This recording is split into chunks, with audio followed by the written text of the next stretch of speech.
It's time for Declare Your Independence with Ernest Hancock. Believe me when I say we have a difficult time ahead of us.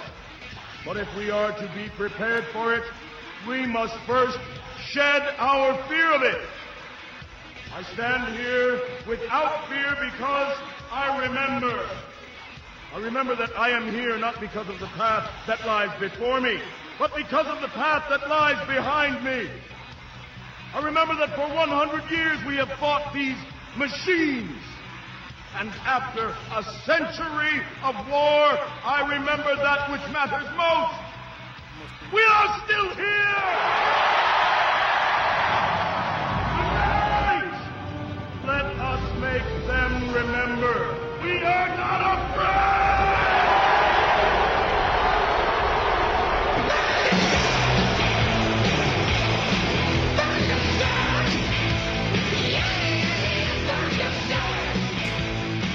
Welcome back to Declare Your Independence with me, Ernest Hancock, here in Phoenix, Arizona. Here we're looking at some goodies. You know, I just love Freedom's Phoenix. It gives us so much power because we can take a lot of. I was talking about a little bit yesterday. Our traffic is shooting up again. Let me tell you what happens. We have gone through. I mean, when we first turned it on, you know, it was like, "Ooh, we got 200 people. Ooh, 400 people. We broke 1,000 a day." I mean, it's just been, you know, years and years. It just, you know, it went up fairly quickly on a regular rate. But when we get to a certain point, we had about 6-7 months ago, for like the third time, we would hit a technological hurdle. It was just too popular. I mean, we couldn't service anymore. So then you start adding more bandwidth, like downloading of radio shows and video and doing different things. I mean, you know, you have to keep, you know, spend more money on servers, you know, getting more technology and security. And it just, you know, it just keeps going. We're going to have to do a money bomb one of these days. And that's probably going to come with the release of the magazine. Working hard on that. I just got confirmation Dr. Paul's going to participate, and a lot of other great people, you know, and certainly it's going to be great to have him participate. And I mean, it would go certainly without him, but it's a perfect time for both of us, you know. I have not called in my, you know, Ron Paul favors, you know, because he's doing enough. I'm a little guy, man. You know, go spend the time on whatever. I don't care. I'm good. You know, I get say what I want anyway, so I'm fine. But you know, you think I'm due one interview, you know, maybe an article. You think over the years, you know, just one, you know, maybe. So he's been kind enough to go ahead and make sure that our inaugural issue has a submission by him. But there's a lot of great people that I want to hear from that's going to give us information that maybe not in the same line. Now, of course, philosophically, we're in tune with what Dr. Paul is saying. Save one thing. I do not think that voting, politics, GOP, working inside the system, becoming precinct committeeman, all that kind of stuff is going to, you know, stop what's going to happen. But I do see the speaking tour of 2012 having an additional impact and a cumulative effect over the speaking tour of 07-08. It's going to be the same thing, and that's what the big bad guys are worried about.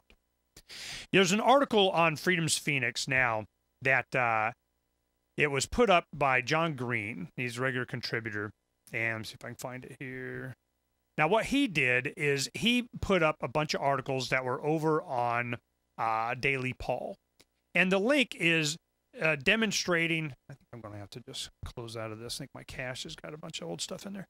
And what he's done is put up a lot of articles that has been about the Republican Party and how much they've really come down on Dr. Paul, and they're going to resurrect all the old issues. You know, anything that they come up with, you know, his position on is crazy. He wrote this, somebody did that. We haven't, you know, settled the problem of, and what, I mean, it's the same old politicking kind of question, his validity and ability to get nominated and all this other stuff. Your electability, sir. Do you have any, sir? You know, that kind of thing they do in the debates. Do you think that they're going to do something like that this time? Heck yes. You know, I don't see how they're not.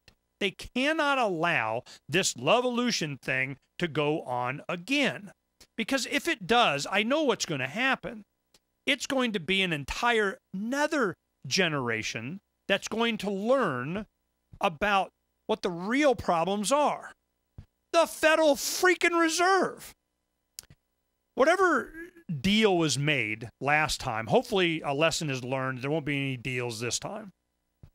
The deal last time was, in my opinion, okay, we're not gonna just keep going to the convention. I know if you guys kept supporting me, I would stay in, but we're just being all loony, and they got me convinced that it be perceived by the people as just being crazy that I keep going in all the way to the convention and muck up the GOP's party. Okay.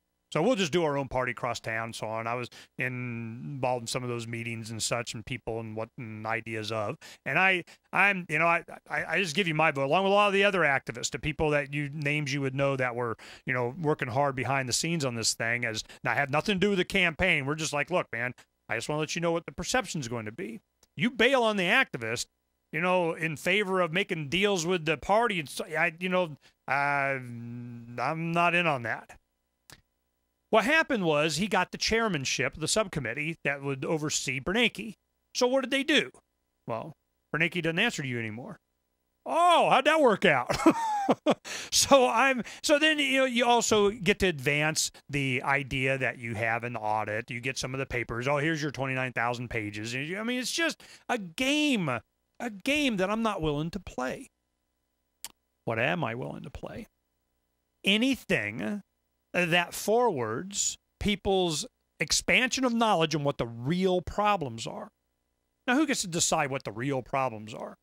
Well, to me, it's pretty simple. They won't leave me alone. They, them, those. They're not going to leave me alone. So it was a friend of mine, his wife. She was, like in the last hour, we were talking about how the women are starting to come in being, preppers. I mean, you define prepping. A lot of prepping is just an attitude. You know what? I need to learn how to, can some jam here or something.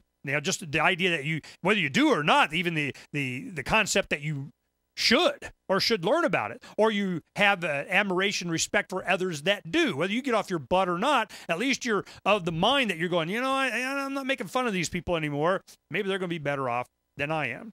Well, it's one gentleman that is, he and his wife, they do very well for themselves.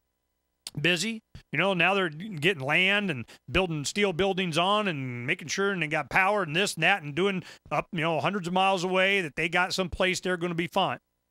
And I asked his wife, I go, I've known you guys for a long time, 15, 16 years. And I go, what got you on board? And she goes, I came to the realization that it was never going to be enough for these people. There was never enough control, taxes. There was never enough regulation, licensing. There was never enough of you having to go to them to seek permission. Once you come to that realization, it's never going to be enough. It's never enough. What does that mean? It means it's always going to be more. More control, more taxation, more regulation, more licensing, more. So when you get to that position, all of a sudden this prepping thing is not, that far off. Does that segue into a presidential campaign? I don't know. It always has. My first recollections of presidential politics was, Reagan's campaign in the 80s. I didn't really know what was going on, but I remember, the feelings and the issues and the rhetoric. I think they call it the Sagebrush Rebellion or something. I'm 19. I'm 18, 19 years old, and what's going on? Well, they have the ranchers and the people out in the Southwest and the regulation, and we control, and then, man, they're ready to go revolution. This is what started. That was the libertarian rhetoric of Reagan that got him as much support as he did. Well, that's happening again. It's an awakening, but they're trying to put it back in to where politics is an avenue for solution. With the internet, do you think that's going to happen again? I don't know, but we're going to find out. We'll talk about it more when we come back.